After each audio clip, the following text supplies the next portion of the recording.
আল্লাহ তাআলা রব্বুল আলামিন বলেন, আমি দুনিয়ার ভিতরে এমন মৌমাছি বানাইছি যারা মধু সংরক্ষণের জন্য আমেরিকা চলে যায়, যারা মধু সংরক্ষণের জন্য পাকিস্তান চলে যায়, দিল্লি চলে যায়, আসাম চলে যায়, কলকাতা চলে যায়, কক্সবাজার চলে যায়, এদিকে রাজশাহী চলে যায়, প্রত্যেকটা জেলায় জেলায় চলে যায়, আবার সময় মতো তার বাসায় ফিরে আসে। তার সময় মতো বাসায় ফিরে আসেন।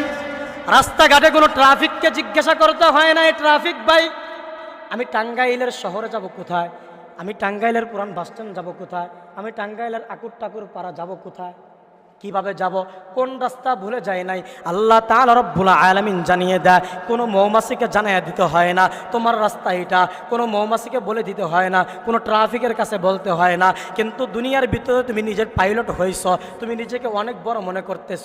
একটা পাইলট যদি কোনো দুর্ঘটনার শিকার হয়, আল্লাহ তাআলা রব্বুল আলামিন এটাই বুঝাইতেছে, বান্দা ওই পাইলটটা জীবনের জন্য শেষ হইয়া যায়। কিন্তু আমি একটা মৌমাছিকে বানাইলাম যেটা আমেরিকাও চলে যাবে। রাস্তাঘাট চেনার জন্য কোনো প্রশিক্ষণ লাগে না, রাস্তাঘাট চেনার জন্য কোনো প্রশিক্ষণ, তাদের জন্য রাস্তাঘাট চেনার জন্য কোনো প্রশিক্ষণ লাগে না, কোনো দরকার পড়ে না। কিন্তু দুনিয়ার পাইলটগুলো যদি স্যাটেলাইট যদি এদিক সেদিক হয়ে যায়, তাহলে তারা দেখা যায় একে অপরের সাথে বিচ্ছিন্ন অবস্থা হয়ে যায়, কিংবা একে অপর অ্যাক্সিডেন্ট হয়ে যায়, দুর্ঘটনার শিকার হয়। আল্লাহ তাআলা জানাইয়া দেয়, মুসলমান তোমাদের চাইতো আমি আল্লাহ এমন কিছু পাইলট দুনিয়ার ভিতরে দিয়ে দিলাম যেগুলো তুমি চিন্তা করো। একবার মৌমাছির দিকে তাকাও, এই মৌমাছিগুলো মধু সংরক্ষণ করে নিয়ে আসে, আসার পর যখন বাসার ভিতরে চলে আসে, কিছু কিছু মৌমাছি আছেন যারা চিন্তা করেন যে এই মৌমাছিগুলো পরিপূর্ণতার সহিত ভালো কোনো ওষুধ নিয়ে, ভালো কোনো মধু নিয়ে আসছে কিনা, না ভেজালযুক্ত মধু নিয়ে আসছে। রাসূল করিম সাল্লাল্লাহু আলাইহি ওয়াসাল্লামের জন্মের 50 দিন পূর্বের বিশ্বের বুকে এমন একটা কাহিনী ঘটে গিয়েছে যা মুসলিম জাতির কাছে ইতিহাসে লিপিবদ্ধ রয়েছে। রাসূল করিম সাল্লাল্লাহু আলাইহি ওয়াসাল্লামের জন্মের 50 দিন পূর্বেই আসহাবে ফিলের একটা ঘটনা পুরা পৃথিবীর মাঝে সমাদৃত রয়েছে, যেই ইতিহাসটা এখনো পর্যন্ত ইতিহাসের পাতায় লিপিবদ্ধ রয়েছে। যেই জাতি যত বড়ভাবে মাথা নিয়েছে, যত বড় হওয়ার চিন্তা করেছে, আল্লাহ তাআলা রব্বুল আলামিন তাদেরকে সেভাবেই ডাবিয়ে দিয়েছে। তো আসহাবে ফিলের সময় কি ঘটনা ঘটেছিল প্রত্যেকটা মুসলমানের জানাটা এটা জরুরি।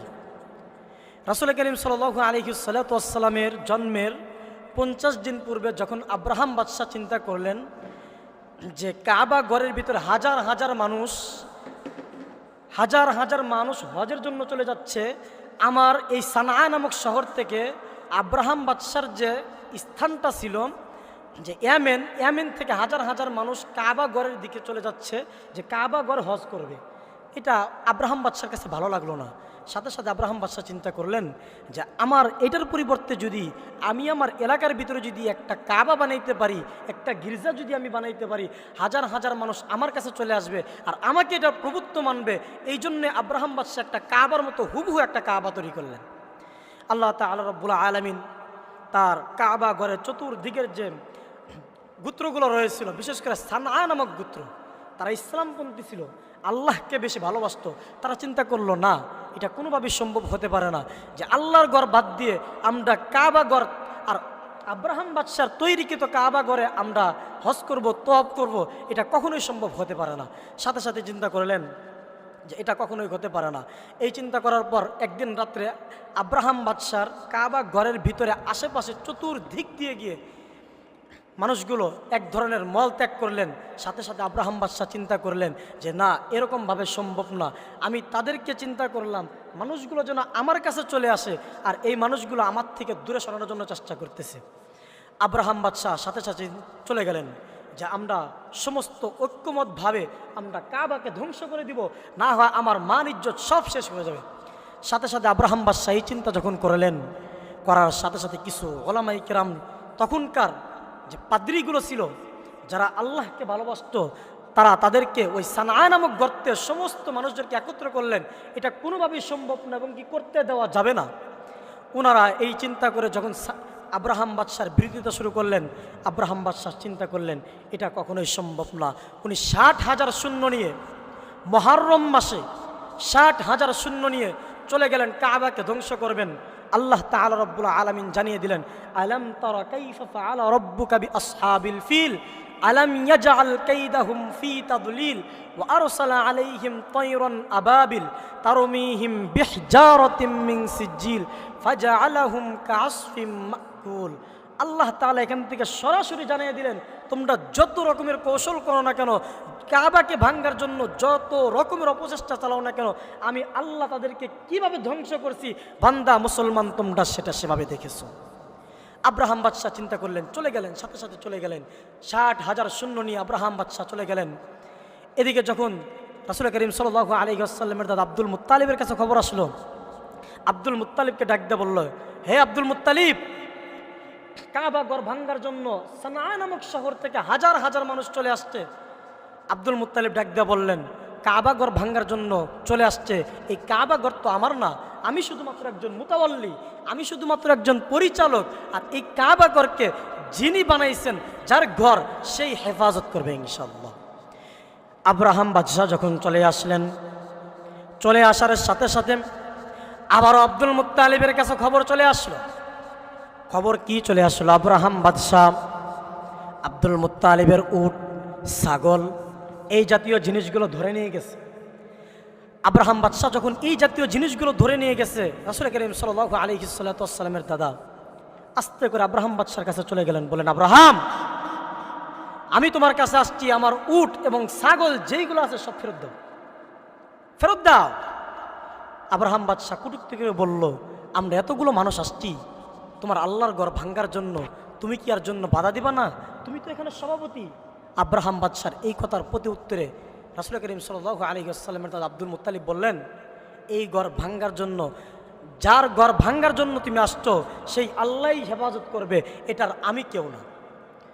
আব্রাহাম বাদশাহ যখন এই কথা বললেন যে আমি তোমার প্রভুর ঘর ভাঙ্গার জন্য আসছি, এর জন্য কি তুমি কিছু করতে চাও না?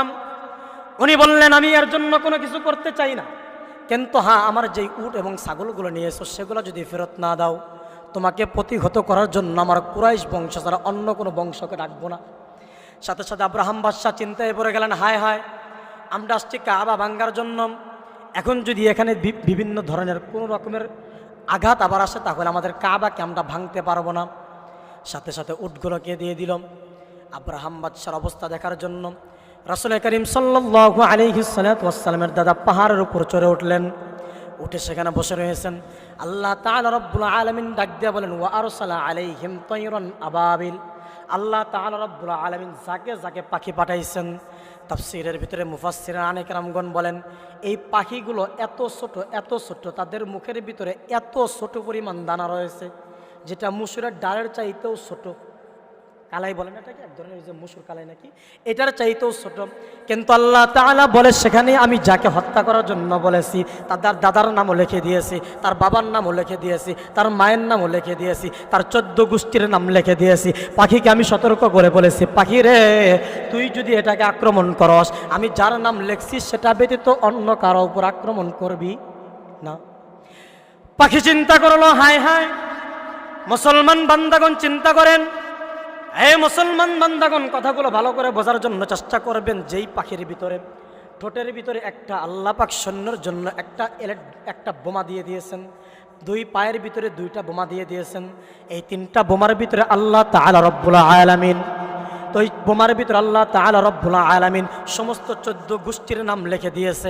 এই পাখিগুলো মনে হয় আমেরিকা থেকে প্রশিক্ষণ করে আসছে না, আমেরিকা থেকে করছে না, মনে হয় আমাদের নয়া দিল্লি থেকে, ভারত থেকে, আমাদের নরেন্দ্র মোদী যে অবস্থা নরেন্দ্র মোদীর দেশে চলতেছে, বাংলাদেশে জুলাই অভ্যুত্থানে চলছিল, গণ অভ্যুত্থান চলছিল, আমার মনে হয় ওইখান থেকে প্রশিক্ষণ করছিল, না হয় চায়না, হুজুর, চায়না বা এই জাতীয় কোনো কিছুর থেকে প্রশিক্ষণ করছেন না।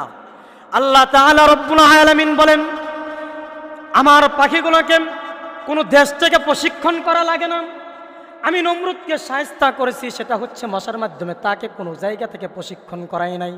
আমি পানিকে কোনো জায়গা থেকে প্রশিক্ষণ করাই নাই, আমি সেখানে ফেরাউনকে শায়েস্তা করেছি।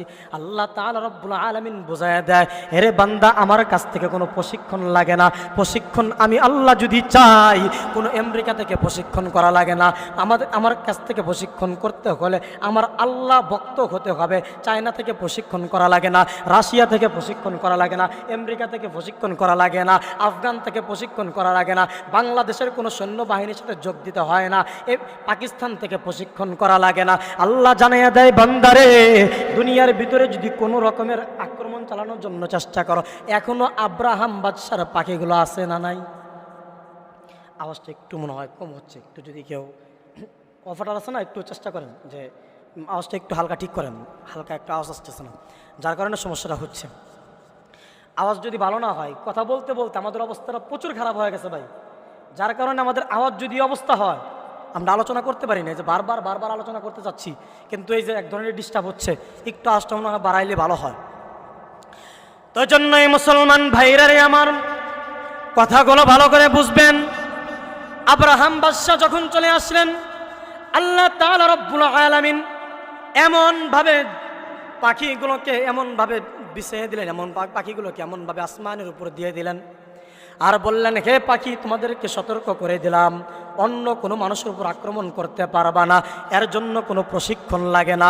কিন্তু দেশের ভিতরে কিছু মানুষ রয়েছে যারা বড় হওয়ার আগেই চিন্তা করে আমি সবচেয়ে বড়, যারা বড় হওয়ার আগে চিন্তা করে আমি সবচেয়ে বড়। একজন ডক্টর হয়েছে, চিন্তা করে আমার চাইতে বড় কোনো ডক্টর নাই, আমি সফল। একজন ইঞ্জিনিয়ার হয়েছে, বলে আমার চাইতে কোনো বড় ইঞ্জিনিয়ার নাই, আমি সফল। একজন পাইলট হয়েছে, আমার চাইতে বড় কোনো ইঞ্জিনিয়ার, আমার চাইতে বড় কোনো পাইলট নাই, আমি সফল। আল্লাহ বলে, না রে না, তোমার চাইতেও বড় পাইলট আমি রেখে দিয়েছি, তোমার চাইতেও বড় ডক্টর আমি রেখে দিয়েছি, তোমার চাইতেও বড় ইঞ্জিনিয়ার আমি রেখে দিয়েছি। আল্লাহু আকবার। জঙ্গলের পশু পাখির দিকে তাকান, আরে আল্লাহর গোলাম, হাজারো হাজারো এমন প্রাণী রয়েছে যেইগুলোর ভিতরে আল্লাহ তাআলা ডাক্তারি বৈজ্ঞানিক বিষয়গুলো দিয়েছেন। আমাদের দেশের ভিতরে সুন্দরবনের ভিতরে প্রাণী আছে না নাই? ওই যে বেজি আছে না নাই? সাপ আছে না নাই? সাপও যেমন রয়েছে, বেজিও তেমন রয়েছে। একজন বেজি, একটা সাপ এবং একটা বেজি যখন লড়াই করে, আমাদের কোনো পত্রিকার পাতায় এমন কোনো নিউজ হয় নাই যে একটা সাপের অকালে মৃত্যু হয়েছে কিংবা একটা বেজির অকালে মৃত্যু হয়েছে সাপের সবলের কারণে, কিন্তু আল্লাহ দেয় নাই। কারণ কি? একটা সাপ যখন একটা বেজির উপর আক্রমণ করে, কি করে? আক্রমণ যখন করে সাথে সাথে একটা গাছের পাতা খায়। আল্লাহ তাআলা জানায়া দেয়, এরে বান্দারে একটা গাছের পাতা খাওয়ার কারণে সাথে সাথে বেজির ওই বিষটাকে আল্লাহ পানি কইরা দেয়। এজন্যই মুসলমান ভাইরারে আমার কথাগুলো ভালো করে বোঝা প্রয়োজন। যারা নিজেদেরকে বড় ডক্টর মনে করেন, বড় ইঞ্জিনিয়ার মনে করেন, নিজেকে বড় পাইলট মনে করেন, আল্লাহ বলে তোমার চাইতে বড় পাইলট আমি দুনিয়ার ভিতরে রেখে দিলাম। সূরাতুন নাহাল, মৌমাছির ঘটনা, বিস্তারিত ঘটনা রয়েছে। আমার আলোচনার সময় সংক্ষিপ্ত, আর ওলামায়ে কেরামগণ আমার পাশে বসা আছেন, আমাদের শ্রদ্ধেয় ওস্তাদ সমতুল্য বড় ভাই এবং কি আমার পাশে বসা আছেন, তারা আলোচনা করবেন। তো কথাগুলো হচ্ছে আমার সময় সংক্ষিপ্ত, যে সূরা নাহালের যদি এখান থেকে তাফসির বা আয়াত সহ টানতে যাই বিশাল লম্বা হয়ে যাবে, যার কারণে আমি ওটা টানতে চাচ্ছি না। শুধু সংক্ষিপ্ত ঘটনার মাধ্যমে আমি আপনাদেরকে বলে দিচ্ছি যে নিজেকে কখনো সফল কাম মনে করবেন না, নিজেকে কখনো বড় মনে করবেন না। এজন্যই বলা হইতেছে মুসলমান ভাইরা আমার, আল্লাহ তাআলা রব্বুল আলামিন বলেন, আমি দুনিয়ার ভিতরে এমন মৌমাছি বানাইছি যারা মধু সংরক্ষণের জন্য আমেরিকা চলে যায়, যারা মধু সংরক্ষণের জন্য পাকিস্তান চলে যায়, দিল্লি চলে যায়, আসাম চলে যায়, কলকাতা চলে যায়, কক্সবাজার চলে যায়, এদিকে রাজশাহী চলে যায়, প্রত্যেকটা জেলায় জেলায় চলে যায়, আবার সময় মতো তার বাসায় ফিরে আসে। তার সময় মতো বাসায় ফিরে আসে। রাস্তাঘাটে কোনো ট্রাফিককে জিজ্ঞাসা করতে হয় না, ট্রাফিক ভাই আমি টাঙ্গাইলের শহরে যাব কোথায়, আমি টাঙ্গাইলের পুরান বাসস্ট্যান্ড যাব কোথায়, আমি টাঙ্গাইলের আকুর টাকুর পাড়া যাব কোথায়, কিভাবে যাব, কোন রাস্তা ভুলে যায় নাই, আল্লাহ তাআলা রব্বুল আলামিন জানিয়ে দেয়। কোনো মৌমাছিকে জানিয়ে দিতে হয় না তোমার রাস্তা এটা, কোনো মৌমাছিকে বলে দিতে হয় না, কোনো ট্রাফিকের কাছে বলতে হয় না। কিন্তু দুনিয়ার ভিতরে তুমি নিজের পাইলট হইছ, তুমি নিজেকে অনেক বড় মনে করতেছ। একটা পাইলট যদি কোনো দুর্ঘটনার শিকার হয়, আল্লাহ তাআলা রব্বুল আলামিন এটাই বুঝাইতেছে, বান্দা ওই পাইলটটা জীবনের জন্য শেষ হইয়া যায়। কিন্তু আমি একটা মৌমাছিকে বানাইলাম যেটা আমেরিকাও চলে যাবে। রাস্তাঘাট চেনার জন্য কোনো প্রশিক্ষণ লাগে না, রাস্তাঘাট চেনার জন্য কোনো প্রশিক্ষণ, তাদের জন্য রাস্তাঘাট চেনার জন্য কোনো প্রশিক্ষণ লাগে না, কোনো দরকার পড়ে না। কিন্তু দুনিয়ার পাইলটগুলো যদি স্যাটেলাইট যদি এদিক সেদিক হয়ে যায়, তাহলে তারা দেখা যায় একে অপরের সাথে বিচ্ছিন্ন অবস্থা হয়ে যায়, কিংবা একে অপর অ্যাক্সিডেন্ট হয়ে যায়, দুর্ঘটনার শিকার হয়। আল্লাহ তাআলা জানায় দেয়, মুসলমান তোমাদের চাইতেও আমি আল্লাহ এমন কিছু পাইলট দুনিয়ার ভিতরে দিয়ে দিলাম যেগুলো তুমি চিন্তা করো।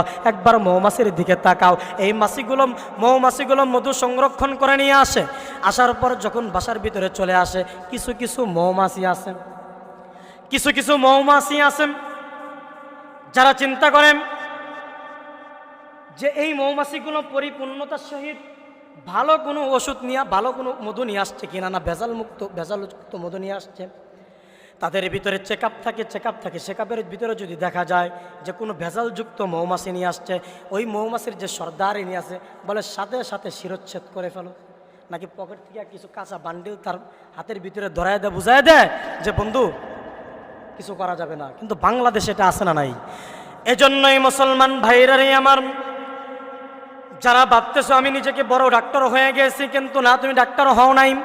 তোমার চাইতেও বড় ডাক্তার আল্লাহ তাআলা রব্বুল আলামিন জঙ্গলের প্রাণীকে রেখেছেন।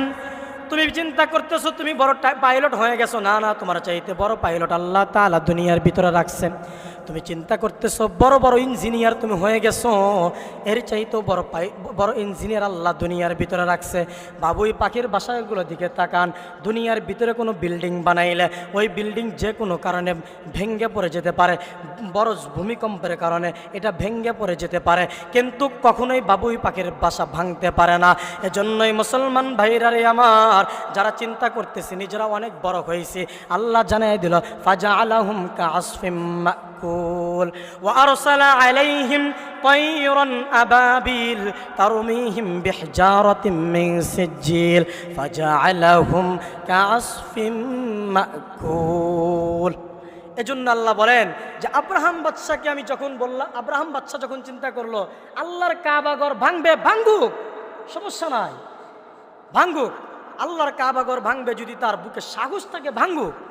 এজন্যই মুসলমান ভাইয়েরা, এই সূরা ফিল এর তাফসীর পড়লে স্পষ্ট পাওয়া যায় যে আসলে আব্রাহাম বাদশা যখন 60,000 সৈন্য সামর্থ্য নিয়ে চলে আসছিল আল্লাহর ঘর কাবা ঘর ভাঙবে, দাদা আব্দুল মুত্তালিব বসে বসে দেখতেছে, আল্লাহ তোমার ঘর ভাঙতে আসছে, তুমি এটার হেফাজত করবা। আল্লাহ তাআলা রব্বুল আলামিন বলছেন ওয়া আরসালা আলাইহিম তায়রান আবাবিল, আল্লাহ তাআলা যে যাকে যাকে পাখি পাঠিয়ে দিয়েছেন, ওই পাখির মুখের ভিতরে, দু পায়ের ভিতরে মোট তিনটা মুসুর ডানার সম পরিমাণ এমন এটিএম বোমা দিয়ে দিয়েছে। এক একটা বোমা যার মাথার উপর পড়ছে, আল্লাহ জানিয়ে দেয় তার মাথা ভেদ করে ওই পাশা মানে পিছনের রাস্তা ভেদ করে, এবং কি যে হাতিগুলো ছিল সেগুলোকে মাটির মধ্যে এমনভাবে ধসে গিয়েছে, পরের দিন সকালে তাদের কোনো অস্তিত্ব পাওয়া যায় না। এজন্যই মুসলমান ভাইরাই আমার, যারা আব্রাহাম বাদশার ঘটনা থেকে কিছু শিক্ষা পাইতে চাও, নিজেকে বড় মনে করতে যেও না। দেশের ভিতরেও কিন্তু 2024 সালে নিজেকে বড় মনে করে রাজাকার বলে আখ্যায়িত করেছিলাম। আল্লাহ জানিয়ে দিল তুমি যত বড় হইছ, আমি আল্লাহ তোমাকে তত ছোট জিনিসের মাধ্যমে প্রতিহত করলাম। আল্লাহ যদি চাইতো বিএনপির মাধ্যমে তাকে প্রতিহত করতে পারত, আল্লাহ যদি চাইতো জামাতের মাধ্যমে তাকে প্রতিহত করতে পারত, আল্লাহ যদি চাইতো সমস্ত গোটা মানুষের মাধ্যমে প্রতিহত করতে পারত। আল্লাহ তাআলা তাদের মাধ্যমে নেতৃত্ব দিলেন, যারা ছাত্র তাদের মাধ্যমে নেতৃত্ব দিয়া স্বৈরাচার সরকারকে যেমন দৌড়াইছে। তোমরা এখন যারা চিন্তা করতেছ যে এখনো পর্যন্ত স্বৈরাচারের আমলগুলাকে তোমরা পুনরুদ্ধার করবা, আমরা মনে করি জুলাই কিন্তু একবার গেছে, সামনে আবার আছে, একবার গেছে সামনে আবার আছে। মুসলমান ভাইরা রে আমার, আমরা ইতিহাস ভুলে গেলে চলবে না। ফিরআউনকে আল্লাহ তাআলা রব্বুল আলামিন পানির মধ্যে চুবায়া মারছে, মৃত্যুর পূর্বের একটা ঘটনা আপনাদেরকে না বললেই নয়। আমি আয়াত তাফসিরগুলো বলতেছি না, শুধু সংক্ষিপ্ত আলোচনা করে যাচ্ছি। আব্রাহাম বাদশার এখান থেকেও কিছু শিক্ষা নিয়েছেন মুসলমান ভাইরারি আমার। ফেরাউনের কাছ থেকে কিছু শিক্ষা নেন। ফেরাউনের কাছ থেকে যখন আপনি কোনো কিছু শিক্ষা নিতে যাইবেন, ফেরাউন যখন চিন্তা করেছিল যে আমরা সমস্ত মানুষের উপর কর্তৃত্ব চালাবো এবং কি দুনিয়ার সমস্ত মানুষ যারা আছে তারা আমাদেরকে প্রভু হিসাবে মানবে, আমাকে প্রভু হিসাবে মানবে। আমাকে প্রভু হিসাবে না মানলে তাদের যে রকমের শাস্তি দেওয়া যায় শাস্তি দিবে। ফেরাউন মুসা আলাইহিস সালাতু ওয়াস সালামকে ধ্বংস করার জন্য হাজার হাজার সন্তানকে মেরে ফেলছে, হাজার হাজার সন্তানকে মেরে ফেলছে। আল্লাহ তাআলা ডাক দিয়ে বলে, হে ফেরাউন, তোমার ঘরে আমি মুসাকে পাঠাবো, তোমার পালক পুত্র হিসাবে পাঠাবো, তোমার ঘরে আমি বড় করব। এবং আলাইহিস সালাতু ওয়াস সালামের হাতে পতন হওয়ার পূর্বে ফেরাউনের একটা আশ্চর্যজনক কাহিনী শুনলে অবাক হয়ে যাবেন। একবার ফেরাউন চিন্তা করলো নীল নদের পানি শুকিয়ে গেছে। উনি এক পাহাড়ের গুহায় চলে গেলেন। যাবার সাথে সাথে আল্লাহর কাছে দোয়া করে, আল্লাহ, আমি জানি তুমি সবচেয়ে বড় প্রভু, তোমার চাইতে বড় কোনো প্রভু নাই, কিন্তু আমি তো আল্লাহ আখিরাত চাই না, আমি তো দুনিয়া চাই। তুমি আমাকে নীল নদীটাকে ভরপুর করে দাও। আল্লাহ জানিয়ে দিল, যা যা ফেরাউন, তোকে দিয়ে দিলাম। তুই আখিরাত চাস না দুনিয়া চাস, আমি তোকে দিয়ে দিলাম। ফেরাউন যখন সকালবেলায় ওই গর্ত থেকে বাহির হয়ে আসে, সামনে দেখে একজন জীর্ণ শীর্ণ যুবক দাঁড়িয়ে আছে। ফেরাউনকে ডাক দিয়া বলে, হে ফেরাউন, হে বাদশা, আপনার সাথে কিছু কথা বলতে চাই। ওই ফেরাউন তাকে ডাক দিয়া বলল, যদি কথা বলতে হয় তাহলে আমার সিংহাসনে যেতে হবে, আমার দরবারে যেতে হবে। এই কথা শোনার সাথে সাথে ওই যুবক বাচ্চারা, জীর্ণ শীর্ণ বাচ্চারা ডাক দিয়া বলল, হে ফেরাউন, এক পা যদি সামনে আগাও পায়ের নলা থাকবে না। ফেরাউন চিন্তায় পড়ে গেল, হায় হায়, আমি হলাম সবচেয়ে বড় খোদা, আমি হলাম এই দুনিয়ার, পুরা দুনিয়ার মালিক হলাম আমি, আমাকে বলে পায়ের নলা থাকবে না। ফেরাউনের ভিতরেও তো ভয় ছিল। ভয় যখন তার ভিতরে আক্রান্ত করলো, তিনি চিন্তা করলেন, ঠিক আছে বলল, তুমি তোমার প্রজারা যদি তোমার সাথে কোনো রকমের বেঈমানি করে, তুমি তাকে কিভাবে মারবা? উনি বলতেছে, ওই যে নীল নদ দেখতে পাও? বলে, হ্যাঁ দেখতে পাই। বলে যে আমি ওইখানে তাকে চুবায়া মারতাম। ঠিক আছে, তাহলে তুমি লিখে দাও, সাইন করে দাও, চুবায়া মারবা। উনি সুন্দর করে লিখে সাইন করে নিয়ে গেলেন। নিয়ে যাবার সাথে সাথে উনি নিয়ে আল্লাহর কাছে জমা দিলেন। আল্লাহ, ফেরাউন বলছে তার প্রভুর সাথে তার সাথে যদি কেউ বেঈমানি করেন তাহলে ফেরাউন তাকে চুবায়া মারবে। আল্লাহ বললেন, ঠিক আছে, এটা তোমার কাছে রেখে দাও। সেটা কোনো সাধারণ কোনো যুবক ছিল না, আল্লাহ সরাসরি জিব্রাইল আলাইহিস সালাতু ওয়াস সালামকে পাঠিয়ে দিয়েছিলেন। ফেরাউন যখন মুসা আলাইহিস সালাতু ওয়াস সালামকে দৌড়ানি দিলেন, 12টা রাস্তা হয়ে গেল। মুসা আলাইহিস সালাতু ওয়াস সালাম পার হয়ে গেলেন, সাথে সাথে ফেরাউনের দলবল নিয়ে চলতে লাগলেন। আল্লাহ জানিয়ে দিল, আল্লাহ জানিয়ে দিল, হে নদী, তুমি সমস্ত পানিগুলোকে আবার একত্র করে নাও। যখন একত্র করে নিল, হযরত জিব্রাইল আলাইহিস সালাতু ওয়াস সালাম আবার আসলেন। আসার সাথে সাথে ফেরাউনের সামনে ধরলেন, দেখো তো কার সাইন, কার লেখা? বলে, এটা তো আমার লেখা, আমার সাইন। বলে, আল্লাহকে যে অমান্য করেছ, আল্লাহকে যে তুমি মানো নাই, আল্লাহকে অবিশ্বাস করেছ, তুমি নিজেকে প্রভু দাবি করেছ, তুমি বলছিলে তোমাকে যদি কেউ অমান্য করে তাহলে তুমি তাকে পানিতে চুবাইয়া মারবা। আল্লাহ আমাকে অর্ডার দিয়েছে তোমাকে পানিতে চুবাইয়া মারি। সাথে সাথে ফেরাউন চিন্তা করেছিল কালেমা পড়বে, কিন্তু আল্লাহ তাআলা জিব্রাইল আলাইহিস সালাতু ওয়াস সালামকে জানিয়ে দিলেন, সমুদ্রের তলদেশ থেকে কাদা নিয়ে তার মুখের ভিতরে ঢেলে দাও, যাতে সে কালেমা পড়তে না পারে। এর থেকে বোঝা যায় রে মুসলমান ভাইরা রে আমার, আব্রাহাম বাদশাকে আল্লাহ ধ্বংস করছে ছোট ছোট পাখির মাধ্যমে। আল্লাহ ফেরাউনকে ধ্বংস করছে পানির মধ্যে। আল্লাহ তাআলা রব্বুল আলামিন নমরুদকে ধ্বংস করছে সাধারণত মশার মাধ্যমে। কিসের মাধ্যমে? মশার মাধ্যমে আল্লাহ তাআলা ধ্বংস করেছেন। যখন হযরত ইব্রাহিম আলাইহিস সালাতু ওয়াস সালামকে চিন্তা করলেন তারা হত্যা করে ফেলবে, মেরে ফেলবে, হযরত ইব্রাহিম আলাইহিস সালাতু ওয়াস সালামকে যখন তারা মারতে পারল না, চিন্তা করলো তার আল্লাহকে আগে মারতে হবে, তার আল্লাহকে আগে মারতে হবে। এই চিন্তা করার সাথে সাথে উনি কি করলেন, একটা তীর চালিয়ে আকাশের দিকে চালিয়ে দিলেন। আল্লাহ তাআলা রাব্বুল আলামিন ডাক দিয়ে বলেন, হে জিবরাইল, তুমি যাও ওখানের ভিতরে কোনো পাখির রক্ত দিয়ে দাও অথবা কোনো পাখিকে শহীদ করে দাও। এরকম তাফসীরের ভিতরে দুই ধরনের ব্যাখ্যায় পাওয়া যায়। সেখানে যখন রক্ত দিয়ে দেওয়া হলো, ওই নমরুদ চিন্তা করলো ইব্রাহিমের আল্লাহকে মেরে ফেলছি, এখন আর কোনো সমস্যা নাই। তারপরেও যখন দেখলেন কোনোভাবে থামানো যায় না, তখন চিন্তা করলেন আগুনে নিক্ষেপ করতে হবে। আগুনে নিক্ষেপ করার জন্য চাইলেন। আগুনে নিক্ষেপ করার পরেও যখন কোনো রকমভাবে তাকে থামানো গেল না, তখন চিন্তা করলো ঠিক আছে ঠিক আছে ইব্রাহিম, তোমার প্রভুর সাথে আমার সাথে খেলা হবে, ঠিক আছে নিয়ে এসো। অমুক সময়, কোন সময় খেলা হবে, অমুক দিন অমুক সময় খেলা হবে, কোন জায়গায় খেলা হবে, অমুক জায়গায় খেলা হবে, কিভাবে খেলা হবে, অমুক মাঠের ভিতরে খেলা হবে। এমন একটা জায়গা নির্ধারণ করে দিলেন। দেখবেন বিশেষ করে ঈদের দিনগুলোতে মানুষ বিভিন্ন জায়গায় বিভিন্ন সময় ঘুরতে যায়, বিভিন্ন জায়গায় বিভিন্ন সময় বিভিন্ন জায়গায় ঘুরতে যায়। এই ঘুরতে গেলে দেখা যায় মানুষের প্রচুর পরিমাণ আঞ্জাম হয়। ইব্রাহিম আলাইহিস সালাম বলেন ঠিক আছে অমুক দিন অমুক জায়গা, যেই জায়গায় মানুষ হবে এরকমভাবে নমরুদ তার দল বা সৈন্য সামর্থ্য নিয়ে চলে গেছেন। যাওয়ার পর দেখে কিরে কেউ তো আসে না, ইব্রাহিমকেও দেখতে পাচ্ছি না, তাহলে কি চলে যাব নাকি? ইব্রাহিম মনে হয় ভয় পেয়েছে, ইব্রাহিমের খোদা ভয় পেয়েছে। ইব্রাহিম আলাইহিস সালাতু ওয়াস সালাম মাঠের এক কর্নারে গিয়ে দাঁড়ায় রয়েছে। এদিকে নমরুদ ডাক দিয়ে বলে, কিরে ইব্রাহিম, তোমার প্রভু যে সৈন্য পাঠাইতে চাইছে, তাহলে ওই সৈন্যগুলো কোথায়? বা একটু ওয়েট করো, আসতেছে। আল্লাহু আকবার। যখন বললেন ঠিক আছে একটু ওয়েট করো, একটু দেরি করো, আল্লাহ তাআলা রব্বুল আলামিন শূন্য পাঠাইতেছেন। কোথায় শূন্য পাঠাইতেছেন দেখাও না কেন ইব্রাহিম? বললেন ওই যে দেখো আসমানের দিকে তাকায় দেখো, সেখানের ভিতরে দেখা যায় আল্লাহ সৈন্য সামর্থ্য পাঠাইয়া দিছে। আল্লাহ হাজার হাজার মশা পাঠাইয়া দিছে।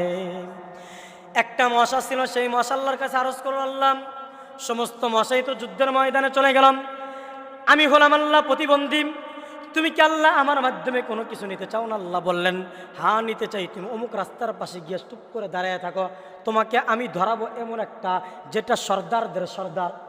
আল্লাহু আকবার। তোমাকে আমি এমন একটা ধরাইব যেটা সর্দারদের সর্দার, তুমি চুপ করে দাঁড়ায় থাকো। সুন্দরভাবে ওই মশাটা দাঁড়ায় রইলেন। আল্লাহ তাআলা রব্বুল আলামিন মশা পাঠাইয়া দিলেন। পাঠাইয়া দেওয়ার সাথে সাথে একবার ঘাড়ে একবার পিঠে, একবার পায়ে, একবার পাছায়, সমস্ত জায়গায় যখন কামড় দিতে শুরু করে, তারা উট থেকে ঘোড়া থেকে লাফাইতে লাফাইতে পড়তে থাকে, চিল্লাইতে শুরু করে। এদিকে যখন নমরুদ ভয়ের চোদনে দৌড় দিছে, ভয়ের কারণে যখন দিছে দৌড়, আল্লাহর কাছে ডাক দিয়ে বলে, আল্লাহ এতক্ষণ তো তুমি কিছু দাও নাই, এখন একটু অর্ডার দাও আল্লাহ, আমি যদি এই মানুষটাকে ধরতে পারি। আল্লাহ বলে ঠিক আছে যা। আল্লাহু আকবার। বললেন ঠিক আছে যান। সাথে সাথে নাকের ভিতর দিয়ে ঢুকে মস্তকের ভিতরে চলে যায়। চলে যাবার সাথে সাথে একটা করে কামড় দেয়। এই নমরুদ একটা করে গালে থাপ্পড় দেয়, আবার থাপ্পড় দেয়। কিছুক্ষণ যখন থাবড়ায় তখন একটু আরাম হয়। মশা চিন্তা করে যতক্ষণ থাবড়াবে ততক্ষণ আমি কামড় দিব না, যখনই থাবড়ানো বন্ধ করবে সাথে সাথে আমি কামড় দিব। এরকমভাবে যখন দেখেন নমরুদ যখন দেখলাম আমার নিজের পক্ষে সম্ভব না, দুইজন খাদেম রাখলেন, দুই গালে থাবড়া। সাথে সাথে দুইজন খাদেম তাকে দুই গালে থাবড়াতে শুরু করলো, চড়াইতে শুরু করলো। কিন্তু দেখে এতেও কোনো কাম হয় না। দুইজন খাদেম রাগে চলে গেল, আমি আপনার সেবা করতে আসছি, কিন্তু এইভাবে আমাদের হাতটাকে নষ্ট করতে চাই না। পরে বলল কি দিয়ে মারবি? এখানে তো জুতা আছে, জুতা দেবি না। আল্লাহ তাআলা রব্বুল আলামিন জানিয়ে দিলাম, যেই খাদেমগুলো নমরুদের সেবা করতো, যেই খাদেমগুলো নমরুদের ঘাড় টিপে দিত, মাথা টিপে দিত, তাদের জুতাগুলোকে সারাদিন ভরপুর করে ধুয়ে দিত, ওই খাদেমগুলো আজকে নমরুদের গালের ভিতরে জুতা দিয়ে থাবড়ায়। আল্লাহ তাআলা রব্বুল আলামিন জানিয়ে দেয়, হে মশা, আমি তোমাকে জানিয়ে দিলাম যতক্ষণ সে চড়াবে ততক্ষণ পর্যন্ত কোনো কামড় দেবা না, কিন্তু যখন চড়ানো বন্ধ করবে সাথে সাথে কামড়ানো শুরু করবা। মশা চিন্তা করলো ঠিক আছে, যতক্ষণ থাবড়ে একটু চুপ থাকি, আবার যখন থাবড়ানো বন্ধ করে আবার দিতে শুরু করে। এরকমভাবে যখন সবাই ক্লান্ত হয়ে গেল, এক পর্যায়ে একটা ভারী কোনো খাইটা বাই জাতীয় কি বলে লাকড়ির মাধ্যমে যখন মাথা ভিতরে আক্রমণ করলো, সাথে সাথে নমরুদ সেখানে শেষ হয়ে গেল, ওই মশাটা বাড়ায় গেল।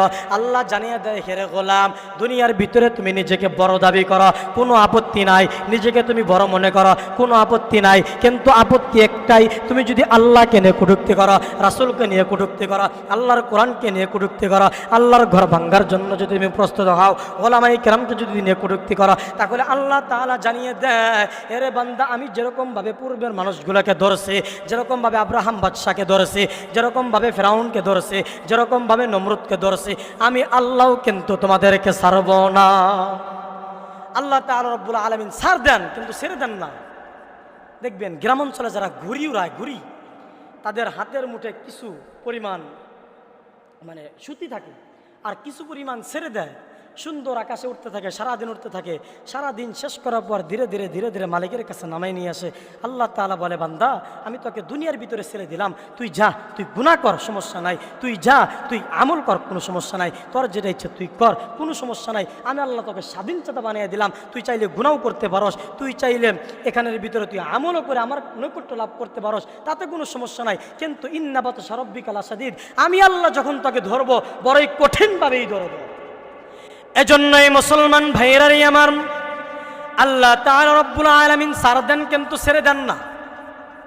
আমি আগেই বলতেছিলাম, নিজেদেরকে যখন বড়ত্ব মনে করি, নিজেরা যখন বড় মনে করি, নিজেদেরকে যখন বিশাল বিস্তৃত লাভ করতে যাই, তখন মনে হয় আমার চাইতে বড় কেউ নাই, আমার চাইতে বড় কেউ নাই, আমি ডক্টর হয়েছি, আমি সবচেয়ে বড়, আমি আলেম হয়েছি, আমি সবচেয়ে বড়, আমি ইঞ্জিনিয়ার হয়েছি, আমি সবচেয়ে বড়, আমি পাইলট হয়েছি, আমি সবচেয়ে বড়।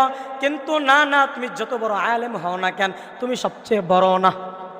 মুসা আলাইহিস সালাতু ওয়াস সালামকে যখন আল্লাহ প্রশ্ন করেছিল, হে মুসা আলাইহিস সালাতু ওয়াস সালামকে যখন এক ময়দানে, তখনকার জামানা যখন এক ময়দানে এক বান্দা দ্বারা প্রশ্ন করছিল, হে আল্লাহ রাসূল, এই জামানার ভিতরে সবচেয়ে বড় আলেমকে? মুসা আলাইহিস সালাম সাথে উত্তর দিয়েছিল, আনা আলিমুন ওয়া কাবীরুন ওয়া মাহিরুন। আল্লাহ তাআলা বলেন, মুসা, আমার এটা পছন্দ হয় নাই। সাথে সাথে মুসা আলাইহিস সালাতু ওয়াস সালামকে শিক্ষার জন্য একটা আল্লাহ তাআলা ঘটনা, বিশাল বড় বিস্তৃত ঘটনা সূরা কাহাফের ভিতরে আছে, এই লম্বা ঘটনায় যাব না, এখান থেকে শিক্ষা নেওয়া যায়, যারা নিজেকে বড় মনে করে আল্লাহ তাআলা রব্বুল আলামিন তাকেই ছোট মনে করে। এখন বিস্তৃত একটা ঘটনা আমি আপনাদেরকে বলে শেষ করব, মানে এক ধরনের আমাদের পরিস্থিতির উপর আলোচনা। এটা আমি আলোচনাকে সংক্ষিপ্ত করে দিয়েছি, এটা না বললেই নয়, কারণ আমাদের জাতি আজ এত পরিমাণ বিভ্রান্ত হতে চলছে যা চিন্তা করা যায় না।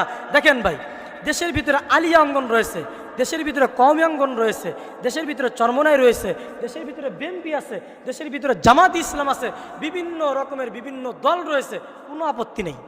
আপনারা নির্বাচন করছেন, আলহামদুলিল্লাহ, যে যার দলে গিয়ে নির্বাচন করছে কোনো সমস্যা নাই, কিন্তু কাদা সরাসরি হইতেছে একটা মামুনুল হক কেন গিয়ে জামাতে যোগ দিল, আলী হাসান উসামা কেন জামাতে যোগ দিল, আবার যখন কওমি অঙ্গনের কোনো সন্তান যখন জামাতের পক্ষে কথা বলে তখন চিন্তা করে কেন কওমি অঙ্গন থেকে গিয়ে জামাতের পক্ষে কথা বলবে।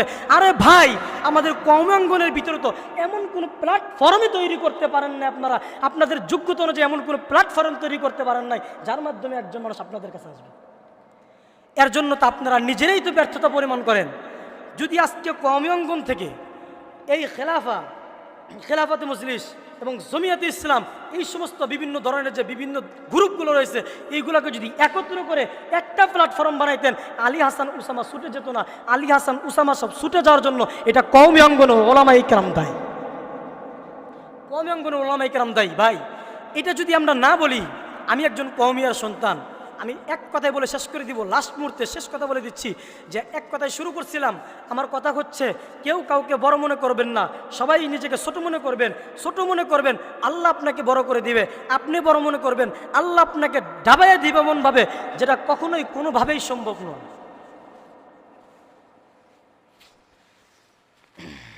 মুসলমান, এক কথায় বলতে হবে, কে কওমি অঙ্গনের আলেম, কে আলিয়া অঙ্গনের আলেম, কে জামাত ইসলাম করে, কে খেলাফা করে, কে চরমনাই করে, ভেদাভেদ ভুলে যান। এক কথায় প্রমাণ করেন, আমি আলেম, আমার কোরআন এক, আমার হাদিস এক, আমার রাসূল এক, আমার সমস্ত কিছু এক। তাহলে আমাদের ভিতরে ভেদাভেদ কেন? এই ভেদাভেদ করার কারণে আগামী 100 বছর পরে এই জাতি, এই 2024 এবং 25-26 সালের ইতিহাসকে আগামীতে এমন কিছু উলামায়ে কেরামের মাধ্যমে তারা গাদ্দার হিসাবে প্রমাণিত হবে। এক কথাই শেষ, ডাইরেক্ট সর্বোচ্চ 2 মিনিটে আলোচনা শেষ করে দিব। সেটা হচ্ছে, দেখেন আমাদের বাংলাদেশে জমিয়ত ইসলাম আছে, আমাদের বাংলাদেশে খেলাফতে মজলিস আছে, বাংলাদেশে জামাতি ইসলাম আছে। তাদের বিরুদ্ধে ঠিক আছে আকীদাগতভাবে স্বাভাবিক দ্বন্দ্ব থাকতেই পারে, স্বাভাবিকগত বিষয়, কিন্তু এই বিষয়গুলোকে নিয়ে এত বিস্তৃত লাভ করতেছে যে মামুনুল হক এত বড় একজন আলেম, শাইখুল হাদিস সাহেবের সন্তান, সে জামাতে গিয়ে যোগ দিছে, আলী হাসান ওসামা গিয়ে যোগ দিছে। আরে ভাই, যোগ তো দেওয়ার কোনো কথা না, আমাদের তো যোগ তো একটা কারণেই হয়েছে, যাতে আগামীতে ইসলাম কায়েম হয়। সেকুলারদের আমরা কখনো পক্ষ নিতে চাই না, কারণ আমরা যদি একটা জিনিস চিন্তা করি, আকীদাগত সমস্যা থাকতে পারে, আকীদাগত বিষয়কে এখানে আমরা মওকুফ রাখি, আমরা এখানে স্থগিত রাখি, রেখে যদি আমরা চিন্তা করি বিএনপির সাথে যদি আমরা যোগ হই, আমরা জমিয়ত যে যদি বিএনপির সাথে যোগ হইতে পারি, যেখানে 0 এবং 20-এর পার্থক্য, আমরা ওলামায়ে কেরাম যদি জামাত ইসলামের সাথে যোগ হইতে পারি, যেখানে 19 আর 20-এর সম্পর্ক, এই সম্পর্কটাকে বাদ দিয়ে ওই সম্পর্কে নিয়ে যাচ্ছেন, আবার ফতোয়া দিয়ে যাচ্ছেন অমুককে অমুক করা যাবে না, অমুকে যদি জামাতের সাথে যোগ দেয় তাহলে কওমি অঙ্গন থেকে সরে গেছে, দেওবন্দি অঙ্গন থেকে সরে গেছে। এটা যারা করতেছেন তারা জাতির মাঝে বিভ্রান্ত সৃষ্টি করছেন।